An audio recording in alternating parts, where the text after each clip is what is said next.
Okay, Good hi, good morning. morning. Good morning. I'm Janet. Hi, Janet, I'm Greg. Nice to meet you. You too. Very nice. The reason we're here is a little bit about because I understand you're a survivor, obviously a Holocaust survivor. So, if you could tell us a little bit about your story, your childhood, and your history. So I was born in Krakow, Poland, and I lived with a large extended family in a little town 50 miles south of Krakow.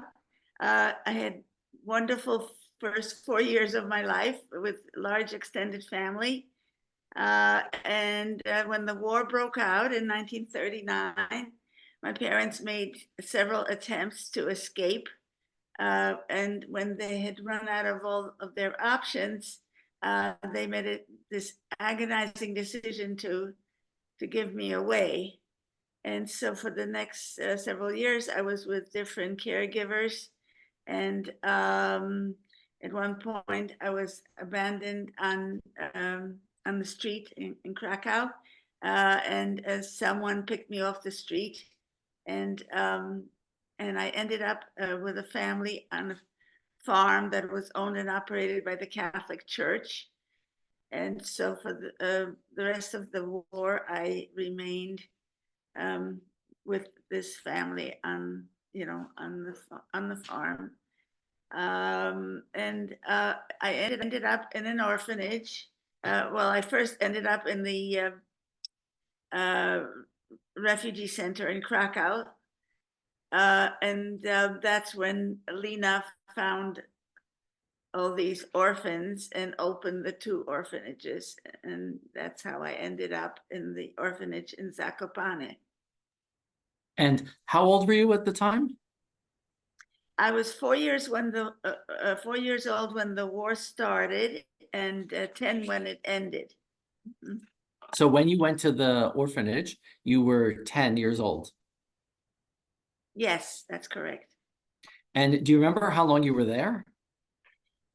Not exactly. I think it was just months, about 3 months. That's all, because miraculously my dad survived, and he was looking for me, rigorously looking, and accidentally he was at the center in Krakow, the refugee center, when Lena was there at the same time, and she overheard a man asking about his child, and she asked him to describe what his daughter looked like, and when he did, she said, "I think I have your daughter," and that's So how.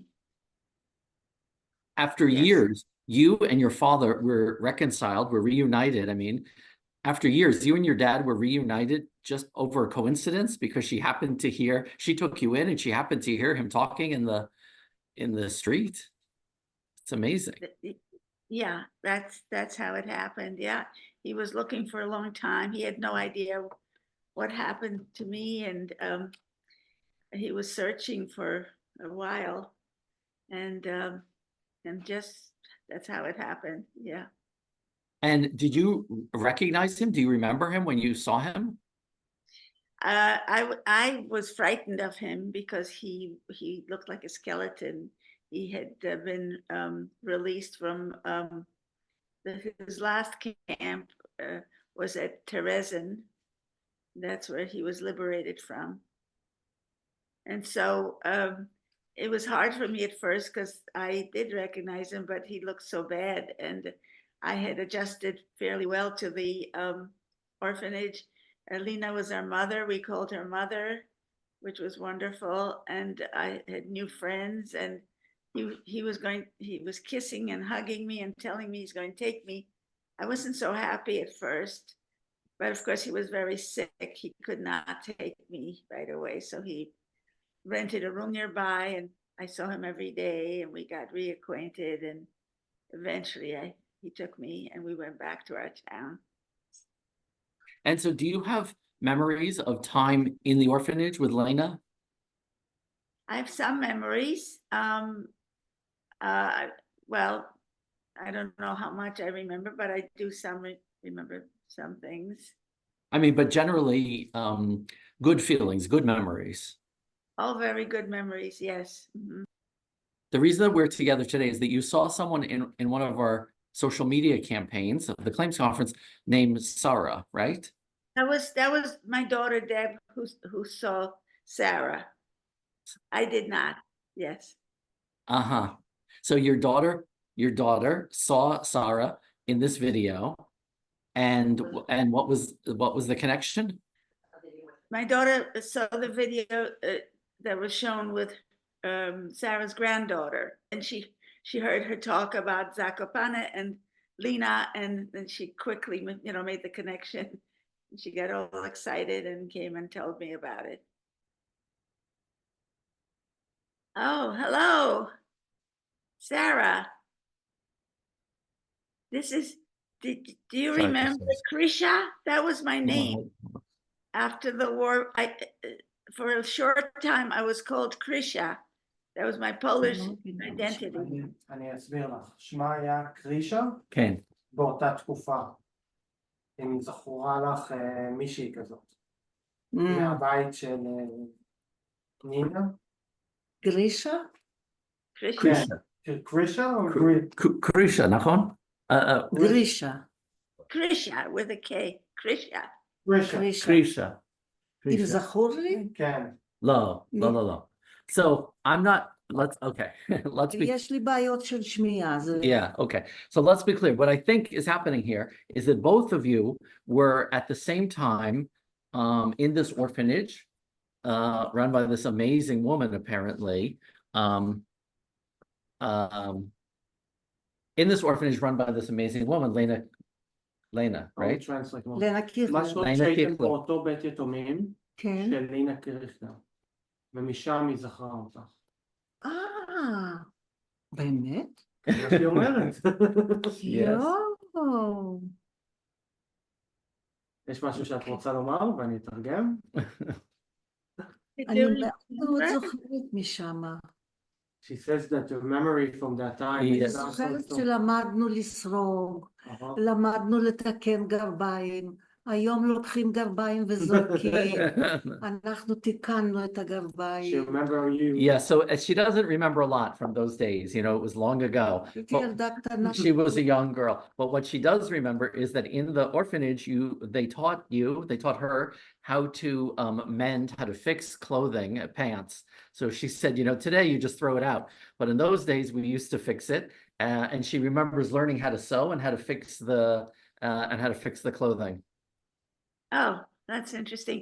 Do you remember the night that we left Krakow to go to Zakopane in the trucks? האם את זוכרת את הלילה שבו עזבתם מקרקוב לזקופנה? אני עזבתי לבד. אותי הוציאו לבד לאונייה לאיטליה. מקרקוב? מקרקוב. וזקופנה היה? זקופנה וקרקוב זה העיר על יד... אותו הדבר.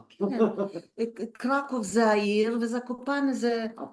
הפרבר, ושם היה הבית שלנו עם מדרגות.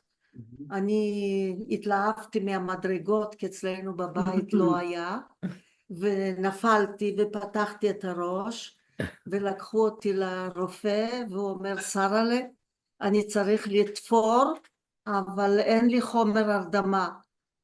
אני ילדה שיצאתי ואני לא יודעת מה זה חומר הרדמה, מה זה מה. אז אמרתי, דוקטור, אני לא אבכה, אני אבכה עם היד על הפה, כי אני הייתי פצועה מאוד קשה, ואני גם בכיתי עם היד על הפה.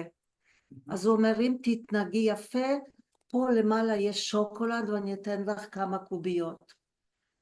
הוא תפר לי, שם לי תרבושת על הראש, ונתן לי כמה קוביות שוקולד. חצי יום הלכתי איתו ככה, פחדתי שהבנים ייקחו לי אותו, ואחר כך אכלתי את השוקולד. She left separately because she went to Italy, and then she went on a boat, and she eventually came to to Israel. Sorry, she eventually came to Israel. But she does remember the home in, what was the name of the town? Zakopane. One thing she fondly remembers is that they had stairs in the home, And in her house, when she was young, they didn't have stairs. So she thought she was amazed. She thought it was great. And she was running up and down the stairs. And actually one time she fell and she hit her head and the doctor came and eventually she was bandaged up. And she said, listen, during the war, I was wounded and the whole time I had my hand over my mouth and I wasn't crying, so I can do the same. It's fine.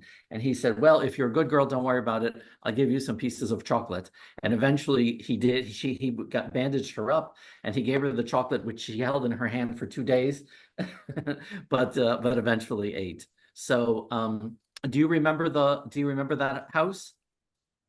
I do remember the house, and I remember the sort of a dormitory type room where all the beds were, and the beds were like white metal hospitals type beds.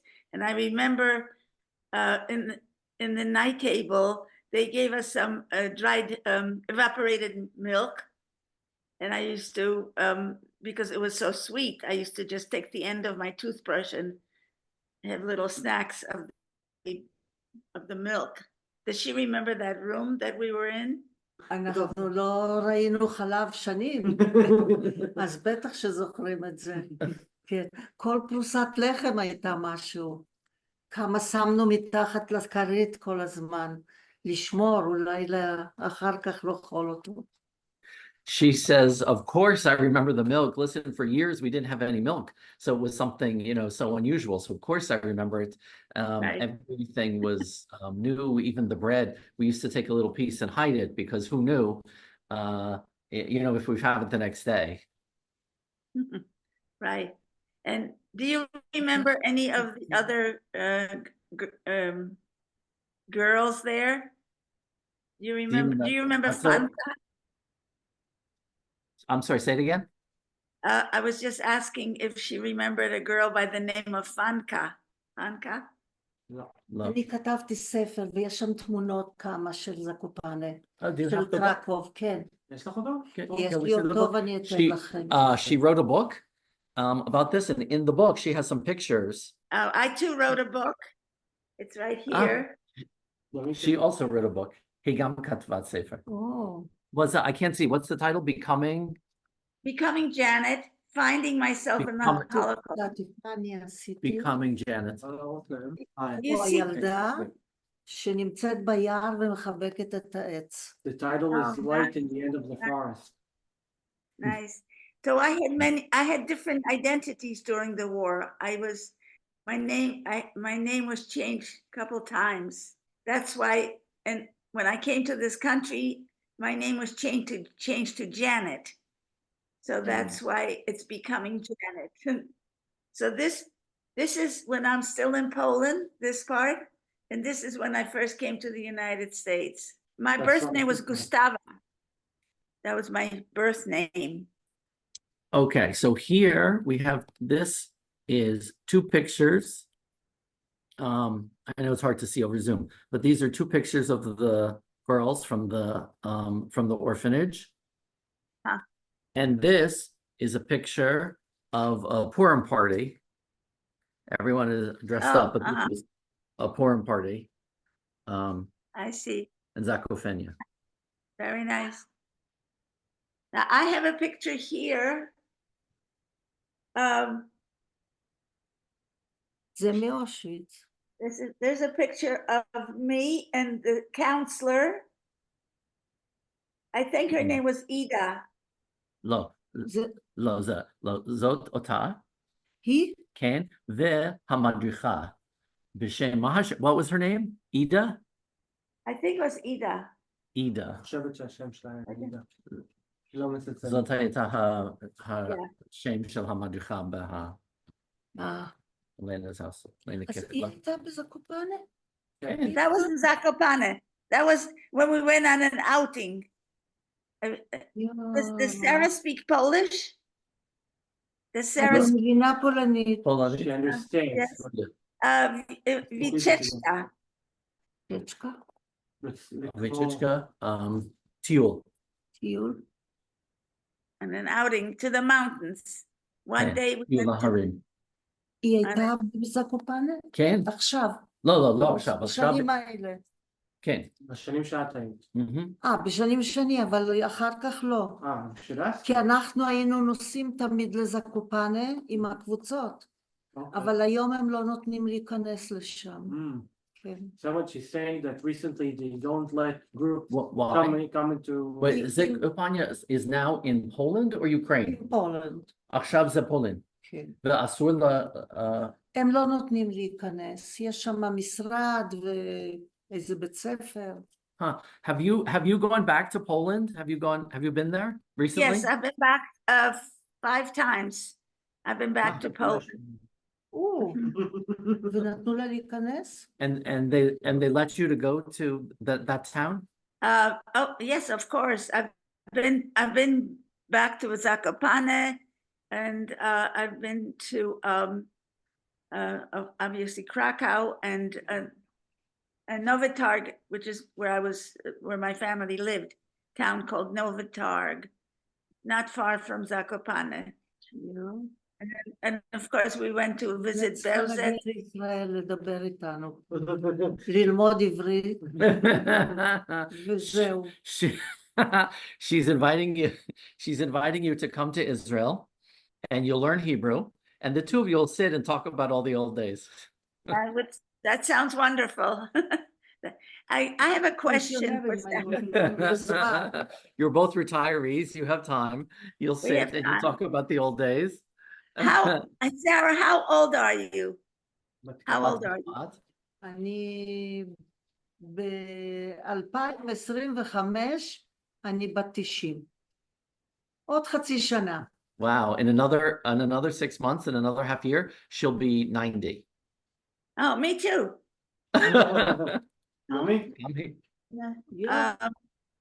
Yes, I will. Well, I was just 89 in June, so I will be 90. She just turned 89. גם אני עדיין עוד 89. עדיין עוד 89. She's still 89, yeah, so you're both 89. Okay.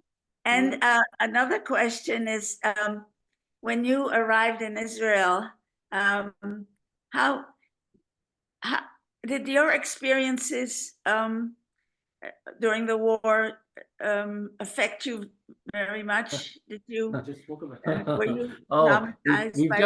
We've been speaking about that for a long time, but I'll let her answer as she wants, and then I'll augment. זה בדיוק מה שדיברנו, בגלל זה צחקנו. ישבתי בפינה ובכיתי כל הזמן.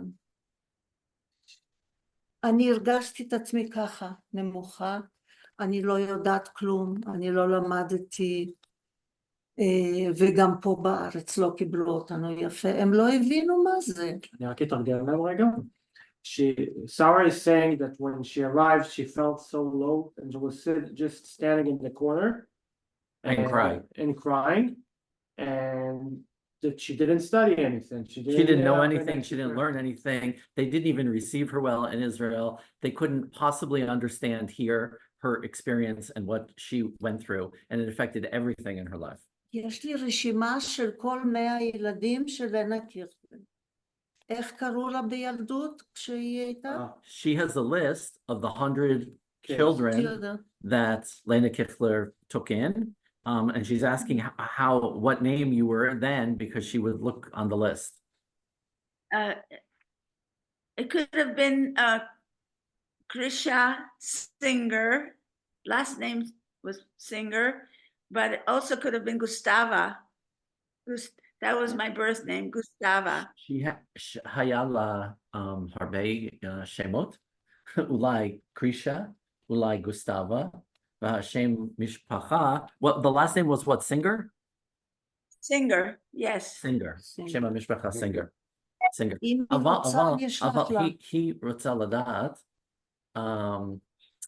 את הניסיון שלך, כל הדברים שאמרת, שזה היה קשה לך, לפני one second.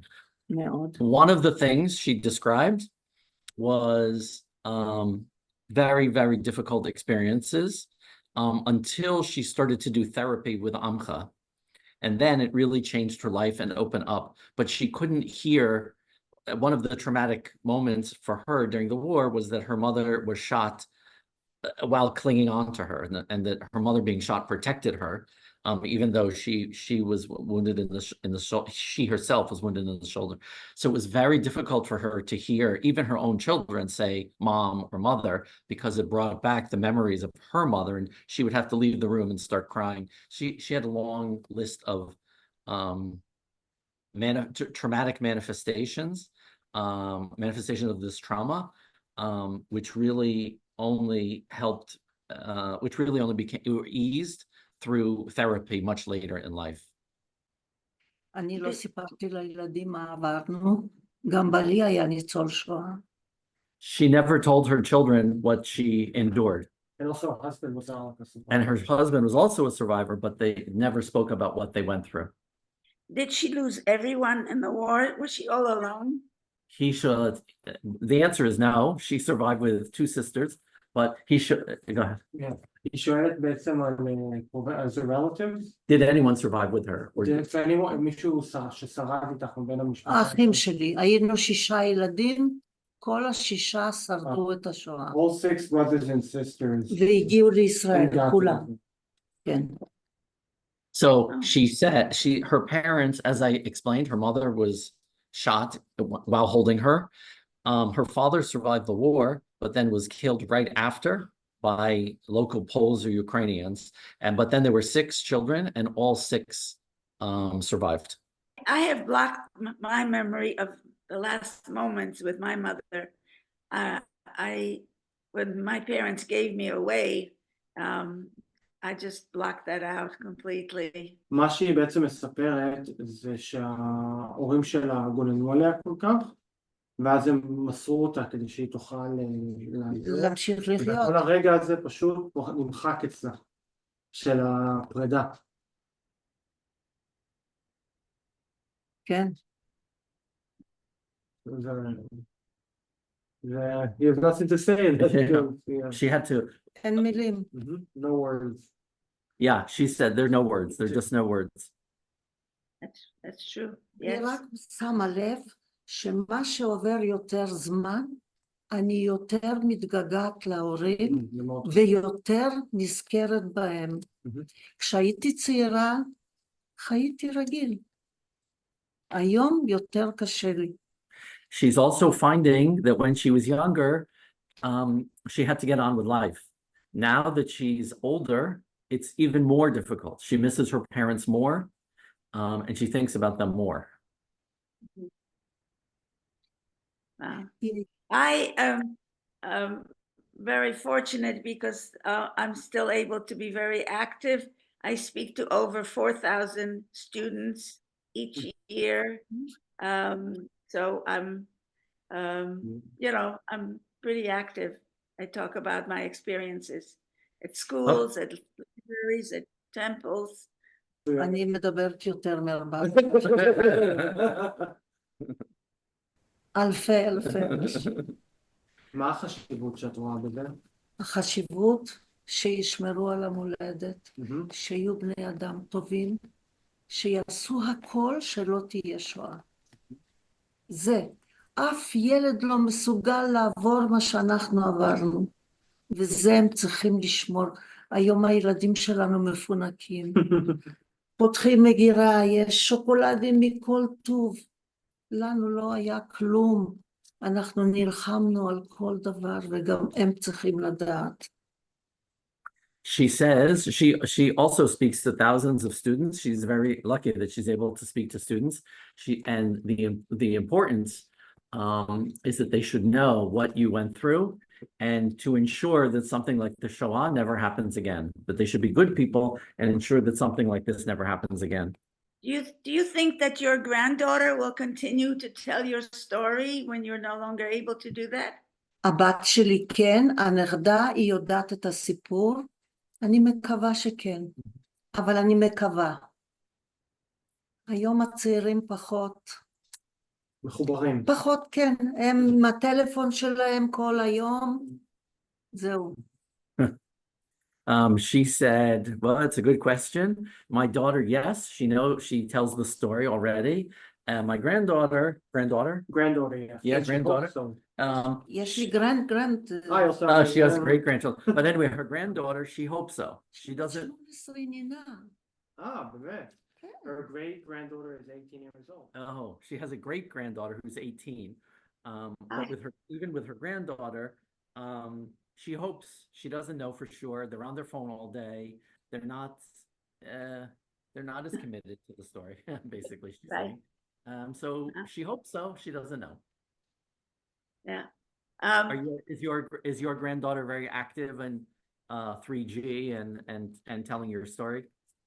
Well, my daughter frequently speaks with me, and she speaks about her experience as a daughter of a survivor. And my grandchildren have not yet started to speak about it, and I hope someday they will. And I'm not fortunate to have great-grandchildren yet, but they'll come soon. And I was just wondering, are you religious? היום לא. היום לא, אני חוגגת את החגים, אני יהודייה, אבל אני לא דתייה. She grew up she grew up religious. I mean, the family was religious before the war. Today she's not. Of course, she's Jewish and she celebrates the holidays, but she's not religious. אני אוהבת שרימס, קלמרי. דתיים אסור להם לאכול. But of course, it's forbidden for religious people, but she likes shrimp and calamari. I do too. I'm not religious. אנחנו צריכים להתראות, זה לא יכול להיות. ז'נט, you must came to Israel. I hope I someday maybe I can. I don't know. But thank you for the invitation. Did you have a hard time accepting that you're Jewish after the war? Because I had a difficult time with that. באמת, היא אומרת שלאחר המלחמה היה די קשה עם הזהות היהודית. נכון. והיא שואלת אם גם לך היה קושי דומה. לי לא, היה לי פחות קושי כי אני הייתי פה. והייתי ילדה והייתי צריכה ללמוד והכל. זה לא היה בכלל במחשבה. כלום. יש אבטיח כאן. This weekend תתכבדו. So what she is saying that she had less of a difficulty, or it wasn't an issue because she lived in Israel and she was a young girl and she just understood that she had to develop herself and following the Holocaust. Yeah, I think that issue for her, that was less of an issue for her because she was in Israel and everyone is, it's a Jewish country, it's a little bit different, but definitely continued to have, in the conversation earlier, she definitely spoke about the difficulty. Well, listen, I am so overwhelmed by the emotion of this conversation.